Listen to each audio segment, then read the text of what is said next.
বৈষম্য বিরোধী ছাত্র আন্দোলনকে কেন্দ্র করে গড়ে ওঠা গণ আন্দোলনের চাপে প্রধানমন্ত্রী পদ থেকে সরে দেশ ছেড়েছেন শেখ হাসিনা।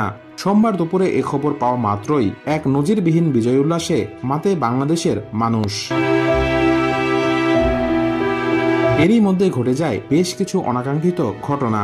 এদিন চাঁদপুর সদর উপজেলার লক্ষ্মীপুর মডেল ইউনিয়ন পরিষদের আলোচিত বালুখেকো খ্যাত চেয়ারম্যান ও শাপলা মিডিয়ার কর্ণধার সেলিম খান ও তার ছেলে নায়ক শান্ত খান গণপিটুনিতে নিহত হন। আর এ খবর টালিগঞ্জে পৌঁছাতেই স্তব্ধ হয়ে যান নায়িকা কৌশানী মুখার্জি। নায়ক শান্তর এমন মৃত্যু যেন কোনোভাবেই মেনে নিতে পারছেন না তিনি। ভারতীয় গণমাধ্যম আনন্দবাজারকে কৌশানী বলেন, আমার সঙ্গে ছাড়াও টলিউডের অনেকেরই শাপলা মিডিয়ার সেলিম ভাইয়ের সঙ্গে যোগাযোগ ছিল। শান্তর চাঁদপুর এলাকার নিজের একটা রাজত্ব ছিল।